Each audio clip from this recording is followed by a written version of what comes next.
Baik, pelajar, sebelum kita tengok contoh dalam buku teks, mari kita tengok contoh di sini ya. 2mn kuasa 2 darab 3mp. Macam mana kita nak darabkan? Senang je. Apa maksud 2mn kuasa 2? 2 darab m darab n. N ada 2 ya, so kita kena darab lagi satu n. Darab 3np darab 3 darab m darab p. So sekarang ingat kalau buat pendarapan, nombor kena darab dengan nombor, huruf kena darab dengan huruf.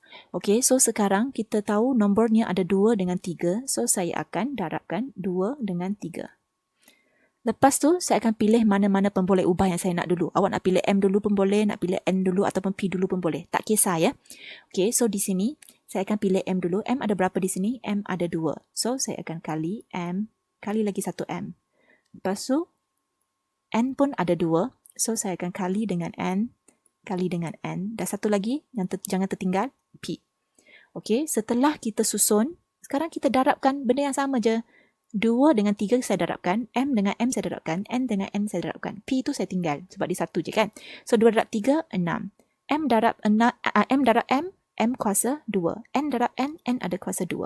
P tinggal satu sahaja. So ingat, jangan tulis simbol darab lagi dah di antara mereka ya. Sebab kalau kita susun bersebelahan, maksudnya darab. Okay, kalau kita tak tulis apa-apa, kita dah faham sebenarnya itu adalah darab. Maka inilah jawapan muktamad. Okay, untuk bahagi pula, macam mana nak buat?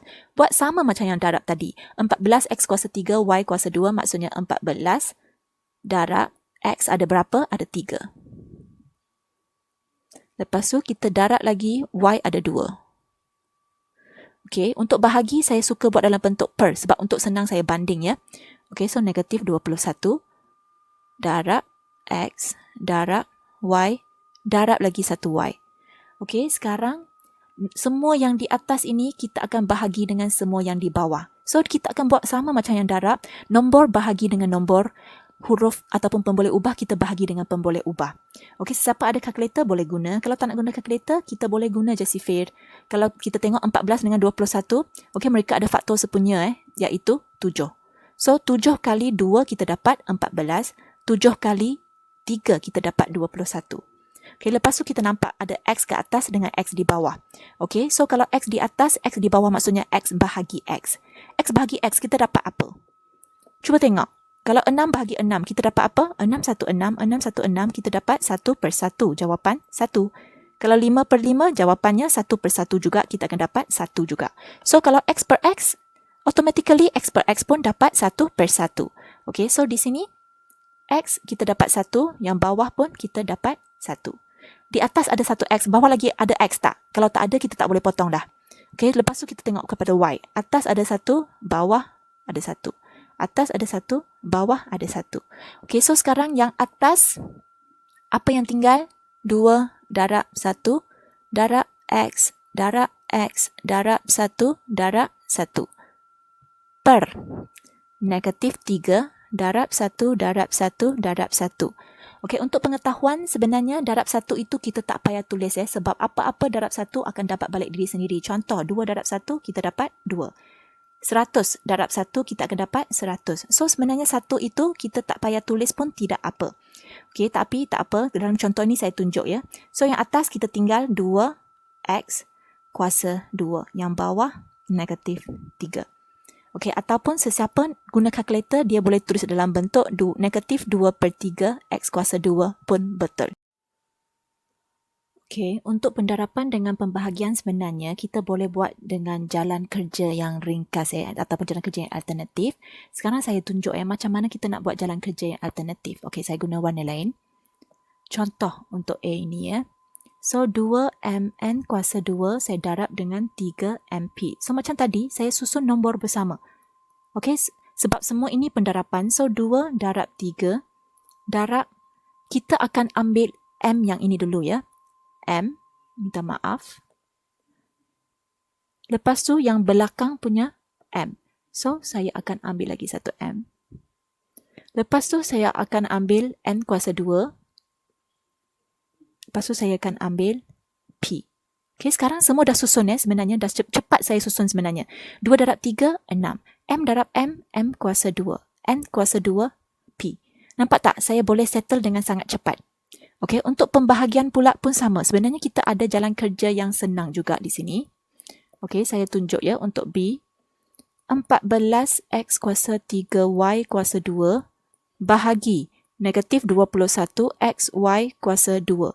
Saya sebenarnya boleh tulis dengan dalam bentuk pecahan, okey, dan pastikan nombor saya tulis di depannya. So, negatif 21x y kuasa 2. X ni tak tulis dia kuasa berapa. So, sebenarnya dia kuasa 1. Okey, so sekarang saya mula boleh guna cara potong faktor sepunya. Okey, so di sini kita nampak, kita bandingkan X di atas dengan X di bawah. X di atas ada 3, X di bawah ada 1. Okey, so saya akan potong 1X di bawah. So, yang atas ni pun saya akan potong 1. So, 3 tolak 1, kita tinggal lagi 2. So, kalau atas ada Y2, bawah pun Y2, saya boleh terus potong. So, jawapan terus saya boleh dapat yang atas ada 2X2, bawah adalah negatif 3. Okey, habis. Nampak tak? Cara yang potong ni sebenarnya sangat cepat. Okey, so untuk contoh 11, 12, 13 dalam buku teks, saya akan tunjuk jalan kerja yang alternatif ini ya. Sebab jalan kerja yang atas ini, yang panjang ini sebenarnya dalam buku teks sudah ada. Okey, so saya akan tunjuk jalan kerja yang alternatif sekarang. Mari kita tengok contoh 11, 12 dengan 13. Bagi sesiapa nak guna cara yang panjang, awak boleh rujuk buku teks ya, muka surat 116. Bagi siapa nak belajar cara alternatif, awak boleh tengok saya buat di sini ya. So, mari kita tengok contoh 11. Permudahkan 3AB kuasa 2 darab 4A kuasa 3B. Okey, di sini kita buat pendarapan nombor dengan nombor dulu. Kita kumpulkan nombor dengan nombor. So, 3 darab 4. Ingat hubungan antara mereka semua ini darab ya. So, selepas itu saya kumpulkan pemboleh ubah yang sama. Yang depan ada A, yang belakang ada A kuasa 3. So, A itu tak ada kuasa, maksudnya kuasa 1. Okey, lepas tu A kuasa 3. Yang depan B kuasa 2. Yang belakang B kuasa 1. Okey, so ingat, kita akan darabkan nombor dengan nombor. Pemboleh ubah yang sama kita akan darabkan bersama. So di sini 3 darab 4 kita dapat 12. A kuasa 1 darab A kuasa 3 kita dapat A kuasa 4.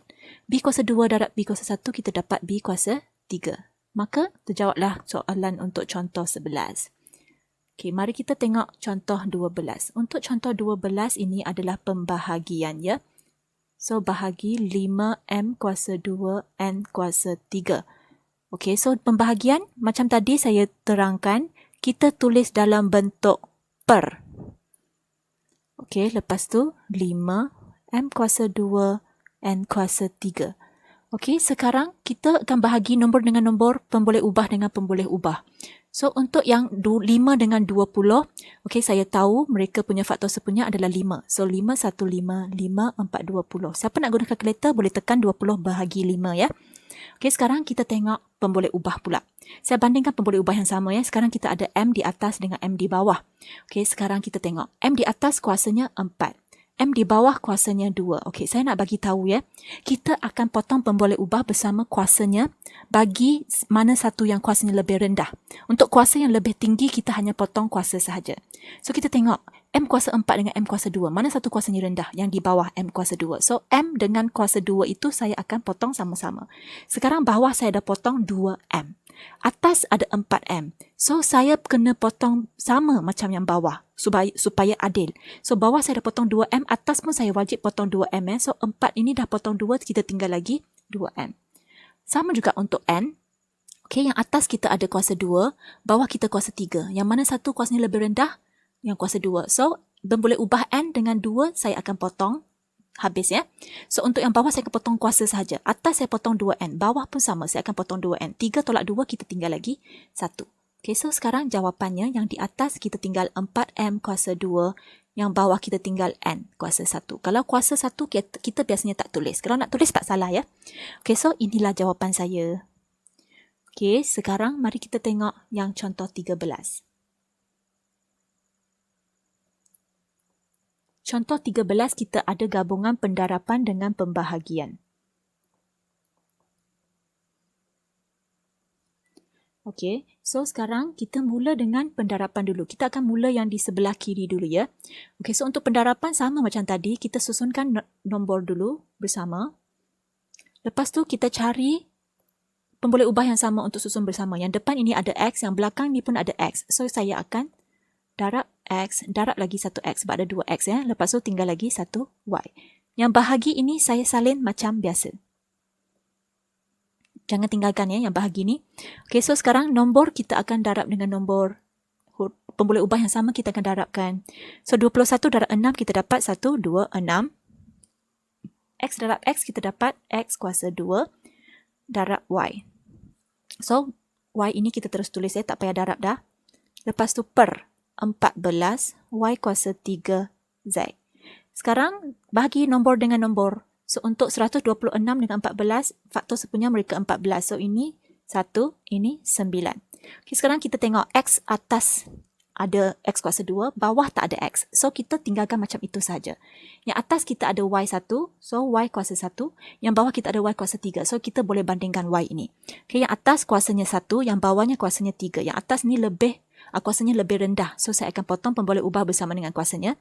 Yang bawah ini, yang atas saya potong 1Y, yang bawah 3 ini dah potong 1, kita tinggal 2. Ingat atas potong 1, bawah pun wajib potong 1 ya. Kita ikut ya yang rendah. So sekarang Z kat bawah ada, atas tak ada Z. So saya tinggalkan macam itu saja. So jawapan di atas 9X kuasa 2. Jawapan di bawah Y kuasa 2Z. So maka terjawablah contoh 13. Saya harap semua boleh faham apa yang saya terangkan di sini. Sesiapa yang tidak faham cara alternatif ini, awak boleh rujuk cara yang panjang macam tadi saya sebut dalam buku teks ya, muka surat 116. Okay, so saya harap korang boleh menyiapkan latih diri 5.2C di muka surat 117 dalam buku teks. Selamat menjawab.